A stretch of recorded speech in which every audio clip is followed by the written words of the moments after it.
got the serious look just like y'all got. That serious, intense look.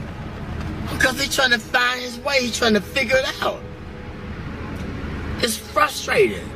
I'm trying to listen to God. I got my own flesh and my pulling me here, my own desires, my family, my friends, all these things is distracting me from the truth, and it's difficult to give in, especially when you're young, man. But if you can go through it, you'll come out like gold. If I can go through the fire. They don't want to go through the fire. They want to the lotto and go to Jamaica and the Bahamas and do their own selfish thing. But he said, if you wait till I exalt you, I give you the desires of your heart. But it's difficult to wait because everybody in a hurry. Technology, it's fast. It's in a hurry. They're angry. They're frustrated. They ain't got time. They're on the cell phone. They want to text message you. Y'all in the same car. You going to text message him. He right there.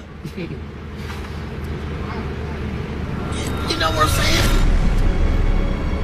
Everybody in a hurry. I don't know where they going, but when they get there, oh, they gonna be sorry. The faster you try to get there, that career, that money, and you gonna figure it out that, man, it was the journey. It was not the destination. You was in a hurry to get there, to come up, to be this, to be that. And when you get there, you gonna feel discouraged more than you did before you even started to get there. Cause it was the journey, the people that you didn't stop to talk to like me at check-in.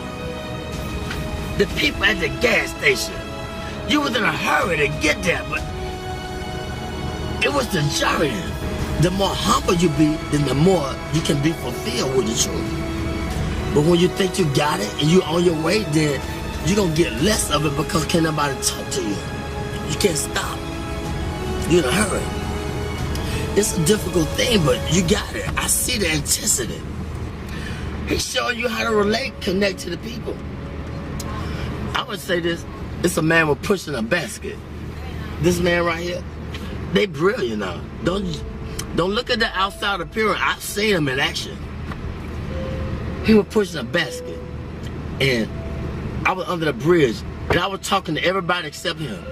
He was the last person I talked to. He said, why didn't you talk to me first? He said, I should have talked. He said, don't you ever pass by a man pushing a basket and don't acknowledge him. I never do it in my life again. I talk to the person pushing that basket, how's your day? How you doing? I talk to the homeless people because they say be careful how you entertain strangers. And most people that came off the street and they got their career together, they won't even let you know that they've been through it. They try to act brand new. It's a testimony. What you go through, it's for us to inspire somebody else. It's for me to pull the weak ones up. It's for you to pull the weak ones up. We don't go through this because of our own selfish reasons. We go through this to give them a testimony of how far God has brought me. Man, it was never about me. I thought about me. Before I'm going through this, he said, back up, man. Who are you going to inspire? Who are you going to tell somebody about the glory, the grace of God if you don't go through it? Get out of yourself. And once I step back, I be seeing the deep things of God. And so I don't play with him. I don't ask him for a lot. I just say, give me my portion for the day. I don't want a lot of things. Just give me enough that I can deal with. He said, I give you, but fulfill your bond greater than you can ever ask. I know what you desire. I know what you need. But Lord, give me my portion where I can be grateful. Where I can be thankful. They unthankful. They unholy. They ungrateful. They got a job. They don't want the job. They got 40 hours. You can't work on Saturdays. You can't work on Sundays. Now you got 3 days. They always complaining and griping and murmuring. Stop it. He said be grateful with the little things. And wait, and I put you there. But he gonna put us in a place where they appreciate me in the job. Don't nobody take time to let them know why they doing things they doing. And that's the whole purpose of life. Let them know what they doing wrong if you see it. I I always knew I was doing wrong. What about when they showed me long suffering? What about when they forgave me, but I can't forgive him? He made a promise. I made a promise. I didn't fulfill it. They didn't go off on me. Well, I got to go off on him because he didn't fulfill his commitment. That's wrong. You got to teach. They don't know. The only God they know is through you, through your experience. They don't know about church because you can't go to church because it's a business. And all the church people, it's a clique, it's a club. And they done forgot about God, it's a business. Look here, it's just the world. Ain't nobody being bold and talking about God because don't pray in school, take the prayer out of school, all these things, it's the world. We're getting in a time where God is not popular no more. And if you talk about it, I don't believe in Jesus. I don't believe in God. I believe in this. I don't care what you believe in. Let my spirit speak for me. Let my action. But it was a time when I was just a hearer and not a doer. But you gotta balance out. You gotta go through the fire in order to be a doer too. You're gonna be a hearer, then you're gonna be a doer. But don't let people throw you off your journey. You can't beat nothing. It's between your relationship with God. They can't understand you all the time because you're trying to figure out your way. I'm trying to figure out my way. I can't prove nothing to them all the time. I don't need them to figure me out. All I gotta do is just be patient and do what was in my ability, my boundary. I don't need to outstep my boundary. I ain't gotta prove nothing to you. You didn't feel me? No, you can't gonna feel me. I can't put the expectation on you.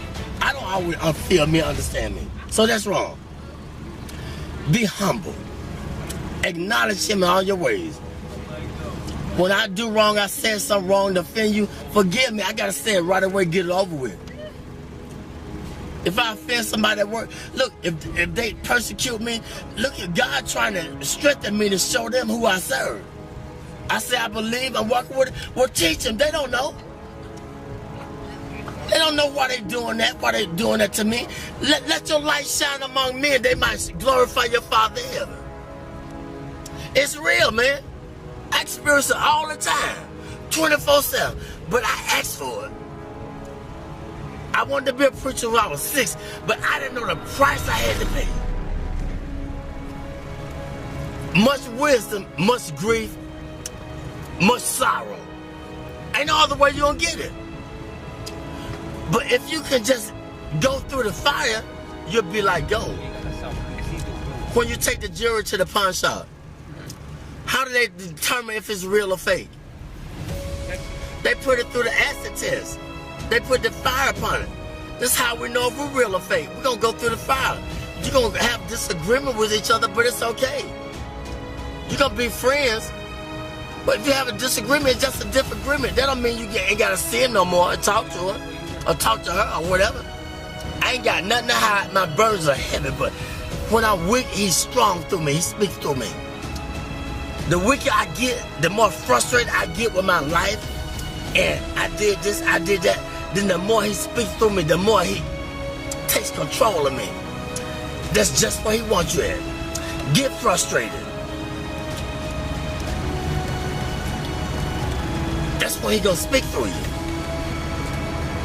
But he gotta get you in that point where ain't nowhere else to go but to him. He said, those that I love, I correct them. I chastise them. When you go to jail, it's called the Department of Correction, rehabilitation.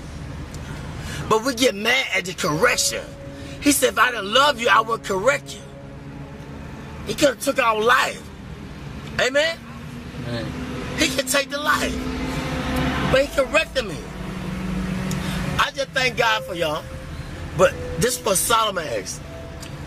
Solomon was the wisest man that lived. He had everything that man could desire. But one thing God said, leave the foreign women alone. But he couldn't understand why he had a desire for the foreign women. But see, the Lord knew that they were going to turn his heart against him. They were going to make him idol worship and build a God. But he didn't understand it. And I'm going to say this, the preacher, he searched the world out. He said, I want to know the basis behind wisdom and knowledge and understanding and foolishness. See, you can't know wisdom and knowledge and should be a fool, but we don't want to be foolish. That's the only way you're going to get it. You got to be a fool first. How you going to know a fool when you see a fool? How you going to know foolishness if you haven't been foolish?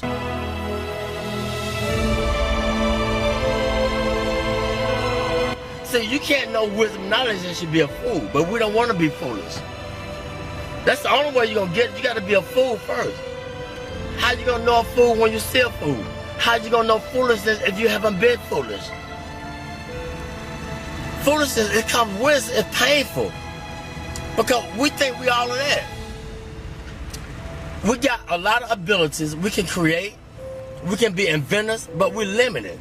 If I understand that I'm limited, then that's when God takes control and gives me the wisdom that I desire. Humility. Be humble. If you don't understand your purpose, ask God. But ask Him in sincerity. What's my purpose, God? Did you ever ask that question? What's my purpose? Why I'm here? What am I meant to do? But sometimes He can't tell us all at once. It might be too much.